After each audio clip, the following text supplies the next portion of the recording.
नमो विष्णुपदाय कृष्णपृष्ठाय भूतले श्रीमते भक्ति वेदांत स्वामिनिधि नामिने। नमस्ते सारस्वती देवे गौरवाणी प्रचारिणे निर्विशेष शून्यवादी पश्चात्परमार्थिने। श्रीमद्भागवत तृतीय स्कंद 29 नंबर अध्याय नाम भगवान कपिल देव कर्तृक भगवत भक्तिर व्याख्या 14 नंबर श्लोक। सर्व भक्ति योगाख्य आत्यंतिक उदारित जनाति प्रज्ञ त्रिगुण मद्भावाय उपपद्यते। श्रील प्रभुपाद कृत अनुवाद এবং তাৎপর্য। জয় শ্রী প্রভুপাদ কি অনুবাদ। যা আমি পূর্বে বর্ণনা করেছি সেই ভগবত ভক্তির সর্বোচ্চ স্তর লাভ করে ভক্ত প্রকৃতির 3 গুণের প্রভাব অতিক্রম করতে পারেন এবং ভগবানের চিন্ময় ভাব প্রাপ্ত হতে পারেন। তাৎপর্য: শ্রীপাদ শঙ্করাচার্য, যাকে নির্বিশেষবাদীদের নেতা বলে মনে করা হয়, তার ভগবদ্গীতার ভাষ্যের শুরুতে স্বীকার করেছেন যে পরমেশ্বর ভগবান নারায়ণ জড় সৃষ্টির অতীত, তিনি ছাড়া আর সবকিছুই জড় সৃষ্টির অন্তর্গত। বৈদিক শাস্ত্র প্রতিপন্ন হয়েছে যে সৃষ্টির পূর্বে কেবল নারায়ণ ছিলেন, ব্রহ্মা এবং শিব ছিলেন না। কেবল নারায়ণ বা পরমেশ্বর ভগবান বিষ্ণু বা শ্রীকৃষ্ণ সর্বদাই জড় সৃষ্টির অতীত চিন্ময় স্তরে বিরাজ করেন। যারা প্রকৃতির সপ্ত রজ এবং তমগুণ পরমেশ্বর ভগবানের স্থিতিকে প্রভাবিত করতে পারে না, তাই তাকে বলা হয় নির্গুণ। এখানে কপিল দেব সেই তত্ত্বই প্রতিপন্ন করেছেন। যিনি শুদ্ধ ভক্তিতে অবস্থিত, তিনি ভগবানের মত চিন্ময় স্তরে অধিষ্ঠিত। ভগবানের মতো তার শুদ্ধ ভক্তেরাও যারা প্রকৃতির গুণের দ্বারা প্রভাবিত হন না। যিনি যারা প্রকৃতির গুণের দ্বারা প্রভাবিত হন না তাকে বলা হয় মুক্ত আত্মা বা ব্রহ্মভূত আত্মা। ব্রহ্মভূত প্রসন্ন আত্মা হচ্ছে মুক্ত স্তর। অহং ব্রহ্মাস্মি, আমি এই দেহ নই। এই উক্তিটি কেবল তাদেরই ক্ষেত্রে প্রযোজ্য যিনি নিরন্তর কৃষ্ণ ভক্তিতে যুক্ত এবং তাই তিনি চিন্ময় স্তরে অধিষ্ঠিত। তিনি জড়া প্রকৃতির 3টি গুণের অতীত। এটি নির্বিশেষবাদীদের ভ্রান্ত ধারণা যে মানুষ ভগবানের অথবা ব্রহ্মের যে কোনো কাল্পনিক রূপের পূজা করতে পারে এবং চরমে সে ব্রহ্মজ্যোতিতে লীন হয়ে যায়। ভগবানের দেহ নির্গত রশ্মির ছটায় অর্থাৎ ব্রহ্মে লীন হয়ে যাওয়াও অবশ্যই মুক্তি, যা পূর্ববর্তী শ্লোকে বর্ণনা করা হয়েছে। একত্ব মুক্তি, কিন্তু সেই প্রকার মুক্তি কোনো ভক্ত কখনো স্বীকার করেন না, কারণ ভগবত ভক্তিতে অবস্থিত হওয়া মাত্রই গুণগত ভাবে একত্ব লাভ করা যায়। ভক্তের কাছে এই প্রকার গুণগত ঐক্য, যা নির্বিশেষ মুক্তির ফল, তা ইতিমধ্যেই লাভ হয়ে গেছে। তাই তিনি আর ভিন্নভাবে তা লাভ করার চেষ্টা করেন না। এখানে স্পষ্টভাবে উল্লেখ করা হয়েছে যে কেবল শুদ্ধ ভক্তির দ্বারা ভগবত ভক্ত গুণগত ভাবে ভগবানের সমান হয়ে যায়। স্বয়ং ভক্তি যোগাক্ষ আত্যন্তিক উদাহরণ। কপিল দেব শুদ্ধ ভক্তি সম্পর্কে তার আলোচনা চালিয়ে যাচ্ছেন।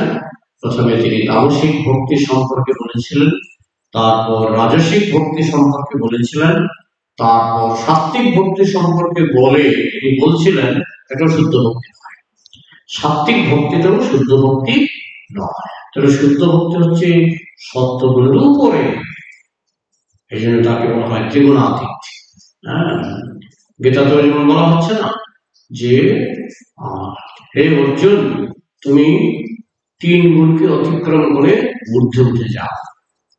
3 গুণকে অতিক্রম করে তুমি নৈস্ত্রৈগুণ্য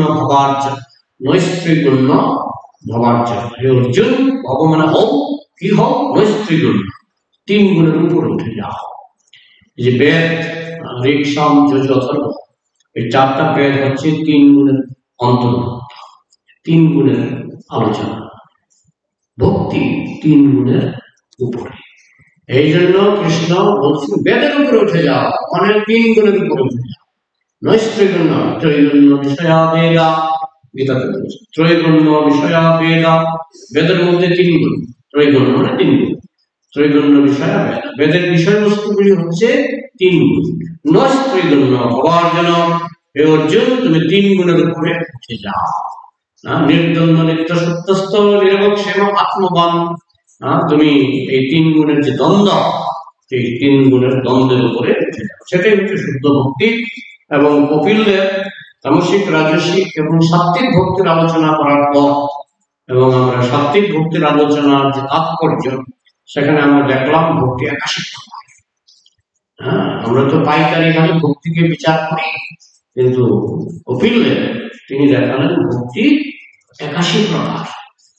আমরা এক একজন ভক্ত নাম ধরি, এক একটা নম্বর নিয়ে আসি, কেউ 22 নম্বরে আছে, কেউ 23 নম্বরে আছে, আমরা নিজেরা জানি না, একটু ভগবান জানেন।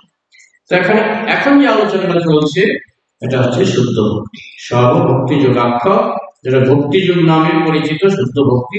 আত্যন্তিক, আত্যন্তিক মানে পরে আসবে, শেষ, শেষ মাথা। রামানন্দ রায় যখন একের পর এক বলছিলেন, মহাপ্রভু জিজ্ঞেস করছিলেন রামানন্দ রায়কে যে মানব জীবনের যে উদ্দেশ্য, সেটা লাভ করার উপায়। তো তিনি একবার বলছিলেন, প্রথমে বলছিলেন বর্ণাশ্রম, মহাপ্রভু বলছেন বাহ্য, এটা আসল নয়।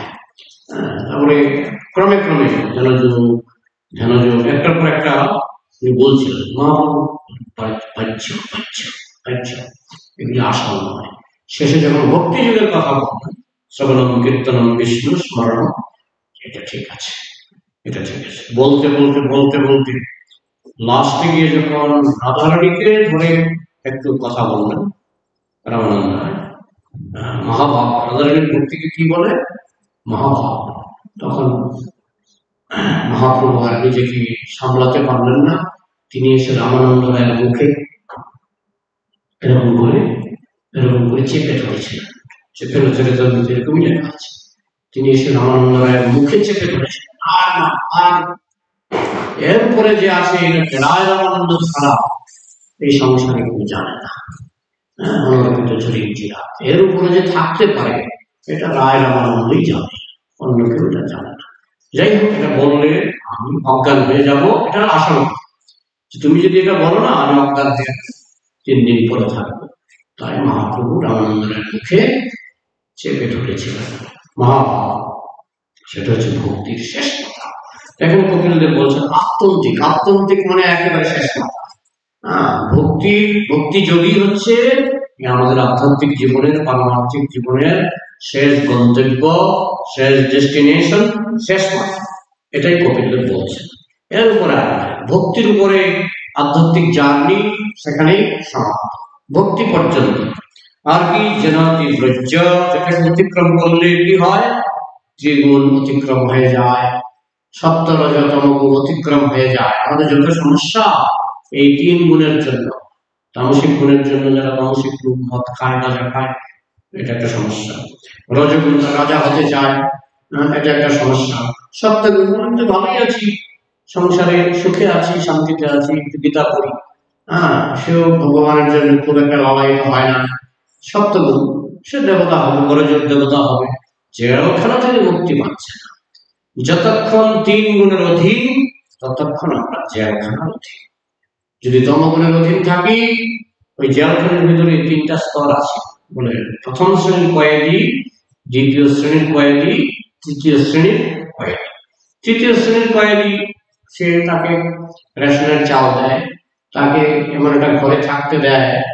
আমার এক বন্ধু পোল্যান্ডে জেলে ঢুকেছিল, মানে কৃষ্ণ নাম দত্ত বলে পোল্যান্ডের সরকার ছিল কমিউনিস্ট, পোল্যান্ডের সরকার তাকে জেলে দিয়ে দিল।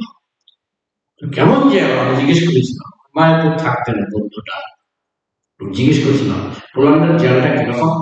বলছে ছোট্ট একটা ঘর, সেই ঘরের এক কোনায় বাথরুম, মানে পায়খানার ঘর, এখন পায়খানার ঘর দরজা টরজা ছিল তো না, দরজা নাই, খোলা পায়খানার ঘর।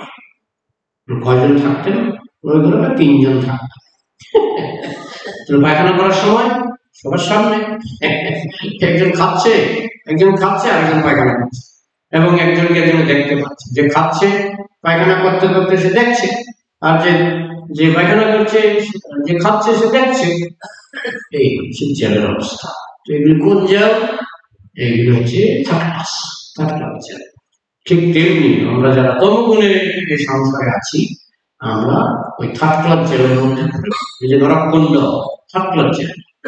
যারা তমগুণের একেবারে শেষ মাথায় চলে যায়, তারা নরকে যাবে কিংবা পশু জন্ম পাবে। আর ভক্ত হয়েও যদি তমগুণ ধরে রাখে, তাহলে তারা ওই ভক্তিও পাবে, কিছুটা ভক্তিও পাবে, কিন্তু শাস্তি ভোগ করতে হবে। ভক্ত আছে না, ভক্তের মধ্যে অনেক রকমের দেখবেন খুব কষ্ট পায়। হ্যাঁ, তো এগুলি অনেক সময় কি হয় না, ওই যেমন প্রভুপাদ বলছেন যে যারা বৃন্দাবনে বানর, এগুলি আগে ভক্ত ছিল, কিন্তু কি ভক্ত ছিল? তমগুণী ভক্ত। বৃন্দাবনের শুকর, এগুলি আগে ভক্ত ছিল, তমগুণী ভক্ত। তমগুণ রজগুণ ভক্ত হয়েও একটু রাজা হওয়ার বাসনা, সত্যগুণ একটু ভালো, একটু শুদ্ধ ভক্তি নয়। তো যখন সে শুদ্ধ ভক্ত হবে, ত্রিগুণম, তিনি 3 গুণ অতিক্রম করবেন, মত ভাবার উপবদ্ধ, তখন তার ভাব আর আমার ভাব, মানে কৃষ্ণের ভাব বা ভগবানের ভাব আর ভক্তের ভাব সমান হয়ে যাবে। মায়াবাদীরা বলে আমরা কৃষ্ণের সঙ্গে এক হয়ে যাব, আমিও কৃষ্ণ তুমিও কৃষ্ণ, এটা তো মায়াবাদীদের কথা। মায়াবাদীরা বলে তুমিও কৃষ্ণ আমিও কৃষ্ণ, কৃষ্ণ কৃষ্ণ। হ্যাঁ, সিংহাসনে যে কৃষ্ণ বসে আছেন তিনিও কৃষ্ণ, আমিও কৃষ্ণ, তুমিও কৃষ্ণ। এটা হচ্ছে মায়াবাদীদের কথা। মায়াবাদীর ভাষ্য শুনিলে হয় সর্বনাশ। জীবের নিস্তার লাগি সূত্র বিল ব্যাস, মায়াবাদী ভাষ্য শুনিলে হয় সর্বনাশ। মায়াবাদী ভাষ্যটা কে করেছেন? শঙ্করাচার্য। শঙ্করাচার্য কি? এই শঙ্করাচার্য তিনি হচ্ছেন মহাদেব, শিব। হ্যাঁ, শিবের অবতার কৃষ্ণ। এগুলি আছে পদ্মপুরাণে। কৃষ্ণ আদেশ করেছেন শিবকে, হে শিব, তুমি পৃথিবীতে যাও, পৃথিবীতে গিয়ে তুমি একটা মিথ্যা ধর্ম স্থাপন করো। সাগময়ী কল্পিতে জনন্ম বিমুখান কুরু মাঞ্চ গোপয় যেন সৃষ্টির সত্তরত্তরা। হে শিব, সাগময়ী, সাগম মানে শাস্ত্র, কল্পিত শাস্ত্র রচনা, কল্পিত শাস্ত্র, সাগময়ী কল্পিত স্তঞ্চ জনন্ম বিমুখান। এই কল্পিত শাস্ত্রের কি উদ্দেশ্য? জনা মত বিমুখান করু, মানুষ যেন কৃষ্ণ বিমুখ হয়ে যায়, মানুষ যেন কৃষ্ণ বিমুখ হয়ে যায়। প্ল্যানটা কে দিচ্ছেন? কৃষ্ণ দিচ্ছেন। আশ্চর্য ব্যাপার, প্ল্যানটা দিচ্ছেন কৃষ্ণ, যে এমন একটা শাস্ত্র তৈরি করো মানুষ যাতে কৃষ্ণ বিমুখ হয়ে যায়। এই যে অনেকে বলে যে মানুষ মুসলমান হয়ে যাচ্ছে, খ্রিস্টান হয়ে যাচ্ছে, প্ল্যানটা কার? কৃষ্ণের। কেন? আরে না হয়, মানুষ যদি কৃষ্ণ বিমুখ না হয়, আমি মুসলমান খ্রিস্টান ছেড়েই দিলাম, সনাতন ধর্মের মধ্যে মানুষ কৃষ্ণ বিমুখ আছে না? কেন? কারণ কৃষ্ণ চাইছে তুমি কৃষ্ণ বিমুখ হও। কেন? আরে কৃষ্ণ বিমুখ না হলে তুমি যদি কৃষ্ণমুখী থাকো তুমি পুরস্কার পাবে। তুমি তো পুরস্কারের অযোগ্য, তুমি তো শাস্তির যোগ্য। তো শাস্তির যোগ্য যদি তুমি হও, তোমাকে তো শাস্তি পেতে হবে, আর শাস্তি যদি পেতেই হয় তোমাকে তো কৃষ্ণ বিমুখ হতেই হবে। তাই কৃষ্ণ যখন দেখে যে লোকগুলি বেশি মানে পাপ করছে, তখন মহাদেবকে পাঠিয়ে দিয়েছিল, যাও তুমি গিয়ে এদেরকে আরো কৃষ্ণ বিমুখ করে দাও। জনা মত বিমুখান কুরু, কুরু মানে করো, কি করো? মত বিমুখান, আমার বিমুখ, কৃষ্ণ বিমুখ। কৃষ্ণ বলছেন কৃষ্ণ বিমুখ করা, জনা মত বিমুখান কুরু। আর কি? মাংস গোপয়া, আমাকে গোপন করে দাও। মাংস এবং চ মানে এবং, মাংনা মাংস গোপয়, আমাকে গোপন করে দাও। গোপন কিভাবে করবো? আরে গোপন করার বুদ্ধি আছে। হ্যাঁ, দেখাবে আমাকে যারা মেরে ফেলেছে, আমি গোপন হয়ে যাবো। ও কৃষ্ণ মরে গেছে, গোপন হয়ে গেল। দেখাবে কৃষ্ণের জন্ম হয়েছে দেবকের গর্ভ থেকে, ও মানুষের মতো জন্ম হয়, গোপন হয়ে গেলাম। মানুষের গোপন, হে মহাদেব আমাকে গোপন করা। তো যাই হোক, এইভাবে কৃষ্ণ বলছেন শিব ঠাকুর, কৃষ্ণ বলছেন মহাদেবকে।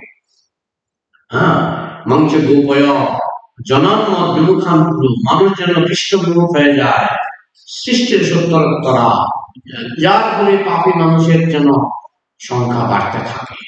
সৃষ্টি মানে জন্ম, জন্ম এসব উত্তরোত্তর ক্রমে ক্রমে ক্রমে যেন পাপী মানুষের সংখ্যা বাড়তে থাকে। যত ব্রহ্মাণ্ডে বা বিভিন্ন ব্রহ্মাণ্ডে বা এই ব্রহ্মাণ্ডের বিভিন্ন গ্রহে যত পাপী আছে, এরা কলিযুগে পৃথিবীতে এসে জন্মাবে। এরা সত্যযুগে জন্মাবে না, এরা জন্মাবে কলিযুগে। তো ব্যবস্থাটা তার সমস্তটা কৃষ্ণ করেছেন, আর দায়িত্ব দিয়েছেন মহাদেবকে। সেই মহাদেব হয়ে গেলেন শঙ্করাচার্য। সেই মহাপ্রভু বলছেন আচার্যের দোষ নাই, শঙ্করাচার্যের কোনো দোষ নাই। হ্যাঁ, কারণ তিনি কৃষ্ণের আদেশই করছেন, যা কিছু করছেন কৃষ্ণের আদেশই করছেন। তা সত্ত্বেও শঙ্করাচার্য তার গীতা ভাষ্যে লিখেছেন নারায়ণ হচ্ছেন তিন গুণের ঊর্ধ্বে, নারায়ণ হচ্ছেন ভগবান। সেটা কিন্তু শঙ্করাচার্য স্বীকার করে গেছেন। এবং শঙ্করাচার্য একটা সুন্দর কবিতা লিখেছেন, ভজ গোবিন্দ ভজ গোবিন্দ গোবিন্দম ভজ মূঢ়মতে সম্প্রাপ্তে সন্নিহিতে কালে নহি নহি রক্ষতি দুঃখিং করণে। লিখছেন, হে মূর্খ, গোবিন্দের ভজনা করো, গোবিন্দের ভজনা করো, গোবিন্দের ভজনা করো। আমরা শুনি মায়াবাদী ভাষ্যে শুনিলে হয় সর্বনাশ, কিন্তু গোবিন্দের ভজনার কথা তো তিনি বলে গেছেন। কিন্তু যারা মায়াবাদী, আমরা বলি শঙ্করাচার্য বলেছেন ভজ গোবিন্দ ভজ গোবিন্দ গোবিন্দ ভজ মূঢ়মতে। হে মূর্খ, গোবিন্দের ভজনা করো, গোবিন্দের ভজনা করো, গোবিন্দের ভজনা করো। আমি একজন মায়াবাদীকে জিজ্ঞেস করেছিলাম যে শঙ্করাচার্য তো গোবিন্দের ভজনার কথা বলেছেন, তখন মায়াবাদী কি বলছে জানেন? কি বলেছেন, কিন্তু কি বলছেন, তুমি যদি মূর্খ হও গোবিন্দের ভজনা করো, যদি পণ্ডিত হও তাহলে নিরাকারের ভজনা করো। কি বুঝাটা বুঝেছে বুঝুন। শঙ্করাচার্য বলছেন ভজ গোবিন্দ ভজ গোবিন্দ গোবিন্দ ভজ মূঢ়মতে। মূঢ়মত মানে মূর্খ, মূঢ়মত মানে মূর্খ। আমি বললাম শঙ্করাচার্য তো বলেছেন গোবিন্দের ভজনা করতে, হে মূর্খ গোবিন্দের ভজনা করো, গোবিন্দের ভজনা করো, গোবিন্দের ভজনা করো। তো মায়াবতী উত্তর দিচ্ছে, ঠিকই বলেছেন, তুমি যদি মূর্খ হও গোবিন্দের ভজনা করো, তুমি যদি পণ্ডিত হও নিরাকারের ভজনা করো। তো ঠিকই, যেমন কৃষ্ণ যেমন দায়িত্ব দিয়েছে আমাকে লুকাও, মায়াবাদী ভাষ্য শুনে হয় সর্বনাশ। লুকিয়ে ফেলেছেন মহাদেব, এসে লুকিয়ে ফেলেছেন। হ্যাঁ, স্বাভাবিক কল্পিত বিমুখান মাংস গোপয়া, আমাকে গোপন করা, যেন সৃষ্টির সত্তরোত্তর, যাতে এই জল সৃষ্টি এবং এই পাপি তাপির জন্ম বাড়তে থাকে। আবার মহাদেব বলছেন পার্বতীকে, মহাদেব শিব নিজে তার স্ত্রীকে বলছেন মায়াবাদম অসৎ শাস্ত্রম প্রচ্ছন্নম বদ্ধমুচ্যতে ময়ৈব বিহিতাং দেবী কলো ব্রাহ্মণ ভক্তিনা। হে দেবী পার্বতী, এগুলো আমার কথা না, পদ্মপুরাণে আছে। একবারে শ্লোক নাম্বার সহ দেখছিলাম, একটু শ্লোক নাম্বার সহ দেওয়া আছে, প্রভুপাদ সেগুলি উল্লেখ করেছেন, চৈতন্য মহাপ্রভু এগুলি বলেছেন, এগুলি পদ্মপুরাণের শ্লোক নাম্বার সহ দেওয়া আছে। কি মায়াবাদম অসৎ শাস্ত্র, মায়াবাদ নামে একটা অসৎ শাস্ত্র, মায়াবাদম অসৎ শাস্ত্র প্রচ্ছন্নম বৌদ্ধমুচ্যতে, যেটা হচ্ছে ছদ্মবেশী বৌদ্ধ ধর্ম। এই মায়াবাদটা হচ্ছে ছদ্মবেশী বৌদ্ধ ধর্ম। বৌদ্ধ ধর্ম তো শূন্যবাদ, তারা ভগবান মানে না, শূন্যবাদ। যে কি করে সৃষ্টি হলো, শূন্য থেকে সৃষ্টি হলো, কৃষ্ণ থেকে সৃষ্টি হলো, এটা বৌদ্ধরা বলে না। তারা বলে কি থেকে সৃষ্টি হলো, শূন্য থেকে। যে আমরা প্রভুপাদের প্রণাম মন্ত্র বলি, নির্বিশেষ ও শূন্যবাদী পাশ্চাত্য দেশে পারে, তিনি শূন্যবাদীকে উদ্ধার করেছেন এবং নিরাকারবাদী, নির্বিশেষবাদী মানে নিরাকারবাদীকে উদ্ধার করেছেন, তারই মানে ত্রাণ করেছেন, উদ্ধার করেছেন। নিরাকারবাদী হচ্ছে শঙ্করাচার্যের দল, এবং মুসলমানেরাও নিরাকারবাদী, খ্রিস্টানরাও নিরাকারবাদী, তারপরে হিন্দুদের মধ্যেও একটা দল আছে নিরাকার। তো প্রভুপাদকে বলা হয়েছে নিরাকারবাদকে উদ্ধার করেছেন। আর কি শূন্যবাদী, শূন্যবাদী কি বৌদ্ধ, প্রচ্ছন্ন বৌদ্ধ উচ্চতি। বৌদ্ধ ধর্মটা মায়াবাদ, কিন্তু ছদ্মবেশী মায়াবাদ। হ্যাঁ, তো এইভাবে মহাদেব বলছেন তার স্ত্রীকে পার্বতীকে, মায়াবাদ অসৎ শাস্ত্রম, আমি মায়াবাদ নামে কলিযুগে একটা অসৎ শাস্ত্র প্রচার করব, নিজে বলছেন তার স্ত্রীকে। হ্যাঁ, মায়াবাদ অসৎ শাস্ত্র প্রচ্ছন্ন বৌদ্ধ উচ্চতে, যেটা বৌদ্ধ ছদ্মবেশী বৌদ্ধ ধর্ম। কারণ বৌদ্ধরা শূন্যবাদী, মায়াবাদও নিরাকারবাদী, তুমি শূন্য। যখন বলে ভগবানের হাত নাই, পা নাই, চোখ নাই, বুদ্ধি নাই, রূপ নাই, মানে কি শূন্য, তো শূন্যবাদী। হ্যাঁ, তো মায়াবাদ অশাস্ত্র প্রচ্ছন্ন বৌদ্ধ উচ্চতে, আমি সেই ছদ্মবেশী বৌদ্ধ ধর্মটা মায়াবাদ নামে আমি কলিযুগে প্রচার করি। ময়ূর বিহিতাম দেবী, হে দেবী পার্বতী, কলিযুগে আমি ব্রাহ্মণ রূপে, ময়ূর বিহিতাম দেবী কোনো ব্রাহ্মণ মূর্তি না, আমি একজন ব্রাহ্মণ রূপে আসবো। কে সেই ব্রাহ্মণ? শঙ্করাচার্য। আমি সেই ব্রাহ্মণ রূপে আসবো এবং আমি মায়াবাদ অশাস্ত্র প্রচার করবো। মায়াবাদ অশাস্ত্র প্রচ্ছন্ন বৌদ্ধ উচ্চতে, যেটা ছদ্মবেশী বৌদ্ধ ধর্ম, এবং ময়ূর বিহিতাং দেবী, হে দেবী পার্বতী, আমি সেটা প্রচার করবো। ময়ূর বিহিতাং দেবী কলম ব্রাহ্মণ মূর্তি না, কলিযুগে, কলম মানে কলিযুগে আমি ব্রাহ্মণ রূপে এসে আমি এই ধর্ম প্রচার করব। মায়াবাদ, এগুলো তো সিক্রেট, এগুলো তো শাস্ত্রে বলা হয়েছে। বৈষ্ণবরা এগুলো দেখে, আর এগুলো দেখিয়েছেন মহাপ্রভু, দেখিয়েছেন ছিল প্রভুপাদ। কিন্তু যারা মায়াবাদী ভাষ্য একবার শুনে ফেলেছে, মায়াবাদী ভাষ্য শুনে হয় সর্বনাশ, ভক্তি নষ্ট হয়ে গেছে। হ্যাঁ, তাদেরকে আমি হাজার ব্যাখ্যা করবো, যদি বলেন পদ্মপুরাণে আছে, ওই যে আমি বলবো যে ভজ গোবিন্দ ভজ গোবিন্দ গোবিন্দ ভজ, মতে কি ব্যাখ্যা দিলেন? যদি তুমি মূর্খ হও তাহলে গোবিন্দের ভজনা, যদি তুমি পণ্ডিত হও তাহলে নিরাকারের ভজনা। ওই মোড়ামতো ঠিকই ধরেছে, মোড়ামতো। হ্যাঁ, যে অন্য অরবিন্দাক্ষ বিমুক্তমানি তৈরস্ত ভাবাদ বিশুদ্ধ বুদ্ধয়া আরজ্য পিচ্ছেন পরম পদম তত পতন্তি অধ অনাদৃত যুষ্মদঙ্গয়া। হে কৃষ্ণ, যে অন্য অরবিন্দাক্ষ বিমুক্ত মানিন, যারা কৃষ্ণকে, অরবিন্দাক্ষ কৃষ্ণ, যার চোখটা পদ্ম ফুলের মতো সুন্দর। হে যে অন্য অরবিন্দাক্ষ বিমুক্ত মানিন, যারা মনে করে আমরা মুক্ত হয়ে গেছি, কি মায়াবাদীরা মনে করে আমরা মুক্ত হয়ে গেছি, বিমুক্ত মানিন, আমরা মুক্তি লাভ করে ফেলেছি, মানিন মনে করে। যে অন্য অরবিন্দাক্ষ বিমুক্ত মানিন তৈরস্ত ভাবাত, তোমার প্রতি যাদের ভক্তি অস্ত হয়ে গেছে, তোমার প্রতি যাদের ভক্তি নষ্ট হয়ে গেছে, তৈরস্ত ভাবাত অবিশুদ্ধ বুদ্ধয়, যাদের বুদ্ধিটা অপবিত্র, এই মায়াবাদী অপবিত্র বুদ্ধি, অবিশুদ্ধ বুদ্ধ, অনেক কৃচ্ছন পরম তত, তারা অনেক তপস্যা করে, কৃচ্ছা মানে তপস্যা, কৃচ্ছা মানে তপস্যা, তারা অনেক তপস্যা করে নিরাকার ব্রহ্মে যায়, পতন্তি অধ, তারপরে নিরাকার ব্রহ্ম থেকে তাদের পতন হয়। অনাদৃত যুষ্মদঙ্গয়, কেন? কারণ তারা আপনার চরণের আদর করে না। অনাদৃত মানে আদর করে না, যেহেতু তারা এই মায়াবাদীরা আপনার চরণের আদর করে না, তারা অনেক তপস্যা করে নিরাকার ব্রহ্মে যায়, পতন্তি অধ, কিন্তু সেখান থেকে তাদের অধঃপতন ঘটে। তো এই এত কথা, এইটা ভাগবতে আছে, কথাটা এত কথা এত পরিষ্কার ভাবে বলা হয়েছে যে মায়াবাদী ভাষ্য দিয়ে ভগবানকে পাওয়া যাবে না। যারা মায়াবাদী তারা কোনোদিনও ভগবানকে পাবে না। তারা যদিও নিরাকারে বিলীন হতে পারে, ঠিক, তারা নিরাকারে যদি শুদ্ধ ভাবে মায়াবাদ পালন করে নিরাকার ব্রহ্মে তারা জেলেও যেতে পারে, কিন্তু সেখান থেকে তাদের পতন হবে। নিরাকার ব্রহ্মে গেলেও তারা থাকতে পারবে না। তো নিরাকার ব্রহ্মটা কিরকম? দুঃখ নাই, ওটাকে বলে আনন্দ। কিন্তু গোলকটা কি? আনন্দময়। গোলক হচ্ছে আনন্দময়, আর নিরাকার ব্রহ্মটা কি? দুঃখহীন, দুঃখ নেই। পার্থক্যটা লক্ষ্য করবেন। ডাক্তার আপনাকে হাসপাতাল থেকে ছুটি দিয়েছে, তাহলে কি না, হাসপাতালের সূচের গুঁতো আর খেতে হবে না, ছুটি। কিন্তু বাড়িতে গিয়ে এখনো হ্যাঁ হ্যাঁ, বেড রেস্ট নিতে বলছে। বাড়িতে গিয়ে এখন আপনি বলছে বার্লি খাবেন, শুধু বার্লি গোলা জল খাবেন, দুঃখ নেই। আপনি হাসপাতালের সূচের গুতু থেকে বাঁচলেন, দুঃখ নেই। কিন্তু বাড়িতে গিয়ে আপনি পোলাও খেতে পারবেন না, দুঃখ নেই, কিন্তু আনন্দ নেই। কিন্তু আরেকজন, তিনি হাসপাতাল থেকে ছুটি পেয়েছেন, ডাক্তার বলে দিয়েছেন যা খুশি খাবেন, রসমালাই, পোলাও, পিজা সব খাবেন।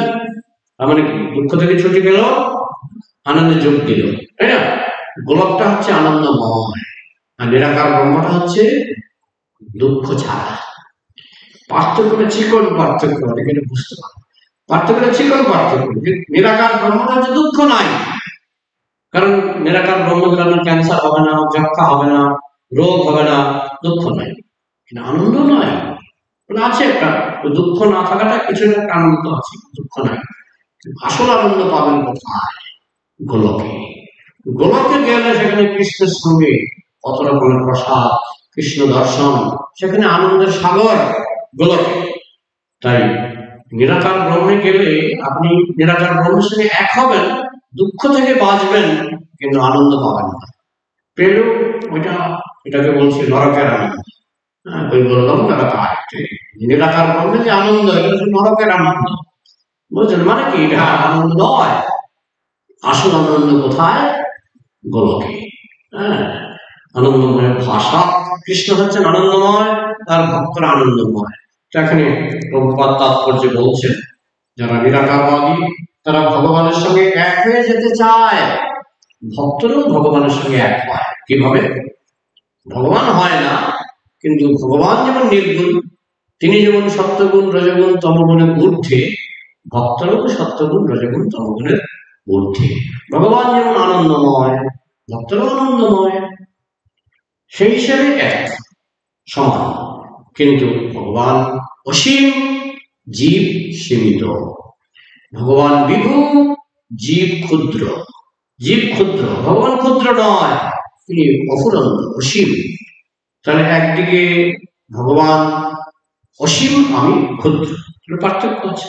আবার মিলও আছে, তিনি আনন্দময়, আমি আনন্দময়। তিনি সচ্চিদ আনন্দময়, আমিও সচ্চিদ আনন্দময়। যেমন সূর্য আর সূর্যের জ্যোতি, সূর্য আর সূর্যের আলোক। সূর্যের আলো জ্যোতির্ময়, সূর্য জ্যোতির্ময়। সূর্যের আলো গরম, মানে শীতকালে আমরা বসে ভালো লাগে, সূর্য গরম, সূর্যের আলো গরম, সূর্য গরম। পার্থক্য শুধু সূর্য এত বেশি গরম যে আমি যদি সূর্যের ভিতরে ঢুকি, টুস করে আওয়াজ হবে, সঙ্গে সঙ্গে ফেটে মানে ছাই হয়ে যাবে, তাই না?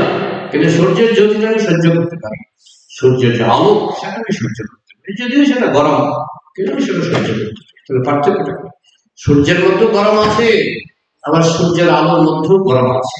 পার্থক্যটা হচ্ছে সূর্যের মধ্যে যে গরমটা সেটা হচ্ছে অফুরন্ত, আর সূর্যের আলোর মধ্যে যে গরমটা এটা হচ্ছে অল্প, অল্প সীমিত।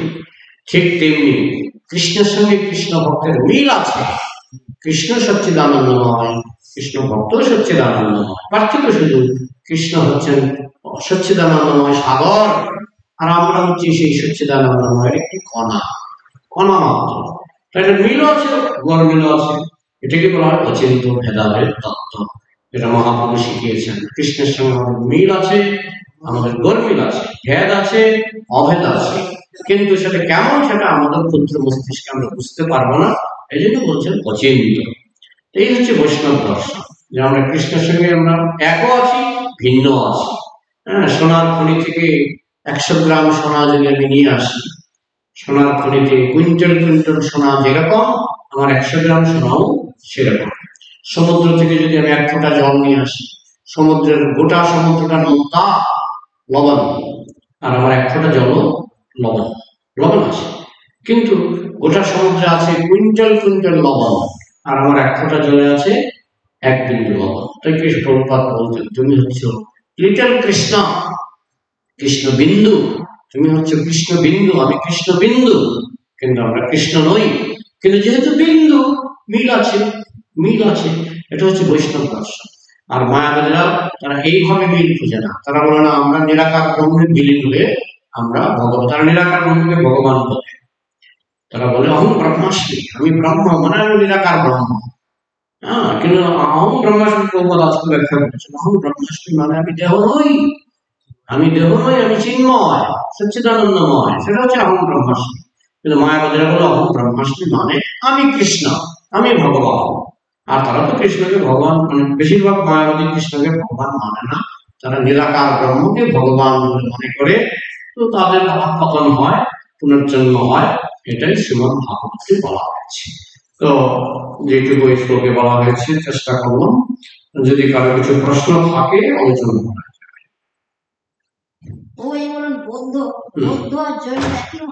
না, একটু আলাদা আছে, একটু জৈনরা তো মহাবীরকে মানে, আর বৌদ্ধরা মানে বুদ্ধদেবকে। আচ্ছা প্রভু, ভগবান বুদ্ধদেব নির্বিশেষ প্রচার করলেন কেন? কারণ বুদ্ধদেব যে সময় এসেছিলেন, এই সময় ভারতবর্ষে ওই যারা জন্মসূত্রে ব্রাহ্মণ ছিলেন, তারা বলছিলেন বেদে গোহত্যার কথা আছে, আছে কিন্তু বেদে গোহত্যার কথা আছে, তো বেদে গোহত্যার উল্লেখ আছে, সুতরাং আমরা গোহত্যা করবো, গরুর মাংস খাবো। বৈদিক যুগে ব্রাহ্মণরা খেতেন। তখন বুদ্ধদেব যদি বলতেন তোমরা কিচ্ছু জানো না, তোমরা কিচ্ছু জানো না, তোমরা মূর্খ, হ্যাঁ, তাহলে ওরা অফেন্ডেড হতো, ওরা রেগে যেত।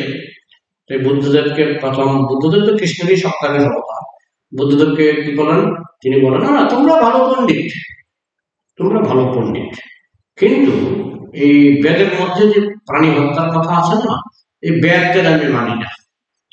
তোমরা পণ্ডিত ভালো, কিন্তু আমি বেদ মানি না। বেদ না মানিয়া বৌদ্ধ হয়তো নাস্তিক। তো উনি বেদ না মেনে ব্রাহ্মণদের প্রশংসা করে তিনি বললেন অহিংসা পরম ধর্ম, ওই মাছ টাছ খাবে না, ওই মাংস টাংস খাবে না, প্রচার করে দিলেন। প্রচার করে দিলেন, হ্যাঁ, জীব হত্যা বন্ধ করলেন। তারপরেই তো মহাপ্রভু এলেন। যেই জীব হত্যা বন্ধ হলো, যে জীব হত্যা হচ্ছিল ভারতবর্ষে কল্পনার বাইরে, প্রতিটি ঘরে জীব হত্যা চলছিল, মহাপ্রভু এসে বৌদ্ধদেব এসে জীব হত্যা বন্ধ করলেন। নেক্সট স্টেপে এলেন মহাপ্রভু, ঠিক আছে এবার এরা কিছুটা কোয়ালিফাইড, এবার কিছু যোগ্যতা হয়েছে, এবার তোমরা কৃষ্ণ নাম করো। হ্যাঁ, গোহত্যা করতে তো মহাপ্রভু তো বললেন তোমরা বাঁচাতে পারো কিনা, তোমরা গোহত্যা করে গরুকে বাঁচাতে পারো কিনা। কিন্তু আগের দিনের ব্রাহ্মণরা, বৈদিক যুগের ব্রাহ্মণরা, তারা একটা বৃদ্ধ গাভীকে হত্যা করে সঙ্গে সঙ্গে বাঁচিয়ে দিতেন, সঙ্গে সঙ্গে একটা বাছুর হয়ে যেত, বৃদ্ধ গাভী এই যজ্ঞে বলে দিলেন, তো সঙ্গে সঙ্গে একটা বাছুর হয়ে সেটা আবার পুনর্জন্ম, তাদের চোখের সামনে পুনর্জন্ম। বৈদিক যুগের ব্রাহ্মণদের সেই ক্ষমতা ছিল। কলিযুগের ব্রাহ্মণদের যদি বলা হয়, তারা তারা বলবে আমরা ব্রাহ্মণ, আমাদের নিন্দা করছে। তো এই বুদ্ধদেব এটাকে বেশি আঘাত না দিয়ে পশু হত্যাটা বন্ধ করে দিলেন। মহাপ্রভু এসে তিনি আবার সেই পবিত্র, যখন মানুষ অনেকটা পবিত্র হয়েছে, পশু হত্যা বন্ধ করলেই মানুষ অনেক পবিত্র হয়ে যায়, তখন মহাপ্রভু এই ভক্তির পথ তিনি প্রবর্তন করলেন।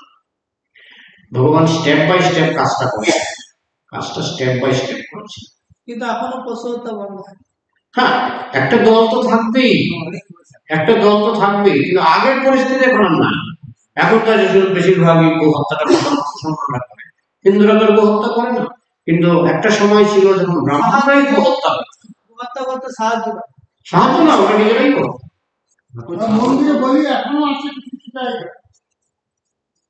গো হত্যা আগে ব্রাহ্মণরা নিজেরাই করতো। আপনি বললেন না যে মহাদেবকে বলেছেন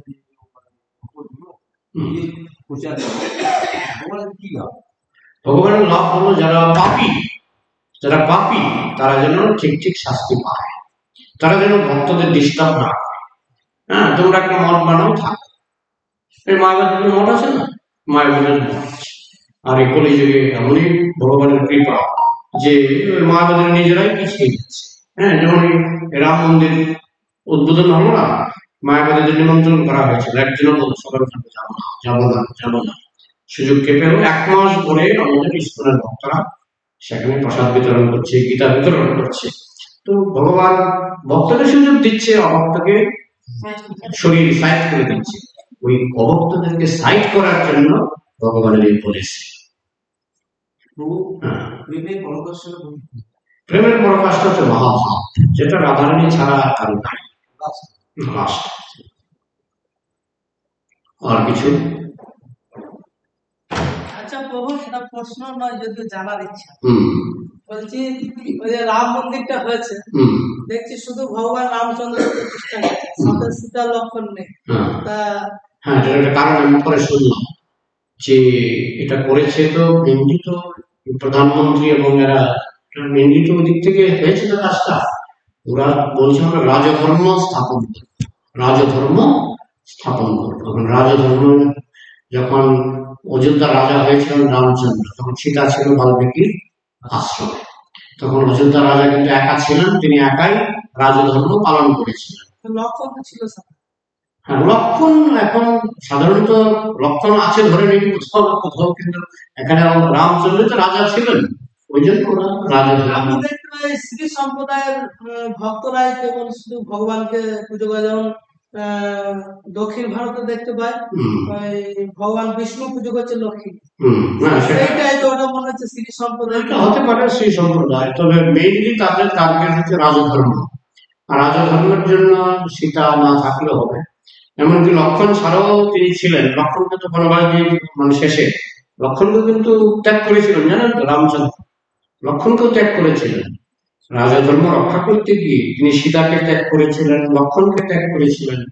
হ্যাঁ, মানে দেখালেন কি স্বজন পোষণ চলবে না। রামচন্দ্র রাজধর্মে দেখালেন যে স্বজন পোষণ চলবে না। হ্যাঁ, লক্ষণকে বলেছিলেন তুমি দরজায় দাঁড়াও, কেউ যদি আসে তাকে ঢুকতে দিও না। তখন দুর্বাসা মুনি এসেছেন, দুর্বাসা মুনি এসে বলছেন আমি একটু রামচন্দ্রের সঙ্গে দেখা করবো, এখন ঢোকা যাবে না। তখন দুর্বাসা মুনি পৈতা অভিশাপ দিয়ে দেবো, অযোধ্যা নগরী ধ্বংস করে দেবো। ঠিক আছে ঠিক আছে। প্রথমে রামচন্দ্রের সঙ্গে দেখা করে বলেছিলেন যে আপনি তো বলেছিলেন কাউকে ঢুকতে দেবো না, কিন্তু আমি তো জানতাম না যে দুর্বাসা মুনি চলে আসবে। তো ওই প্রতিজ্ঞা ভঙ্গ হয়েছিল বলে, কারণ লক্ষণ প্রতিজ্ঞা করেছিল যে যতক্ষণ রামচন্দ্র তখন যমরাজের সঙ্গে কথা বলছিলেন ততক্ষণ যেন কেউ আমার সঙ্গে দেখা না করে, তুমিও আমার সঙ্গে দেখা করতে পারবে। তো লক্ষণ যেহেতু প্রতিজ্ঞা ভঙ্গ করেছিলেন, তাই লক্ষণকে তিনি ত্যাগ করেছিলেন।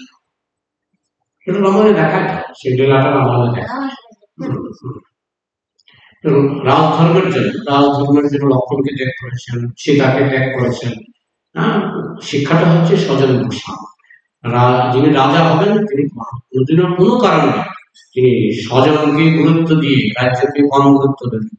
আজকাল যেমন স্বজন পোষণ, নেপোটিজম, আমার ছেলে চাকরি পাবে, আমার ভাইপো চাকরি পাবে, চাকরিগুলি আত্মীয় স্বজনদের দিতে চায়। কিন্তু রামচন্দ্র রাজধর্ম করছেন তো, উনি দেখাচ্ছেন আমার ভাইকে পর্যন্ত আমি ত্যাগ করলাম, আমার স্ত্রীকে আমি ত্যাগ করলাম প্রজাদেরকে খুশি করবার জন্য। এটাই রাজধর্ম। সত্য রক্ষার জন্য আমি সব ত্যাগ করতে পারি, এটা রাজধর্ম। এটাও হতে পারে যে এই কারণে তারা শুধু রামচন্দ্রকে রেখেছেন। কিন্তু পূজার ক্ষেত্রে যেমন রাধা ছাড়া কৃষ্ণ হয় না, পূজা নারায়ণ হয় না, সেটা ঠিক পূজার করছে এখনো। যেমন যাদব সম্প্রদায় বলে একটা ভারতবর্ষের সম্প্রদায় আছে, জানেন তো, যাদব সম্প্রদায়। আমি মন্দিরে গিয়েছিলাম, শুধু কৃষ্ণ, রাধা নাই। আমাদের ত্রিপুরাতেও আছে যাদব মহাসভা, ওদের মন্দিরে আমি গিয়েছি, শুধু কৃষ্ণ, সেটা নাই।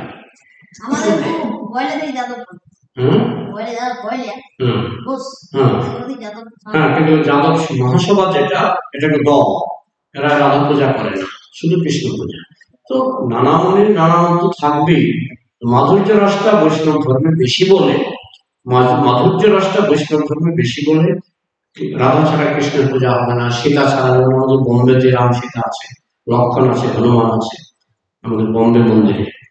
তো আমাদের হচ্ছে মাধুর্যটা থাকবেই, মাধুর্য থাকলে সীতাকে রাখতেই, ঠিক আছে, নারায়ণ থাকলে লক্ষ্মী থাকতেই, জীবন উপাসনা। ঠিক আছে, রাখছি। জয় গ্রন্থরাজ ভাগবতম কি সমবেত বৈষ্ণব ভক্তবৃন্দ কি, জয় গৌর প্রেমানন্দে।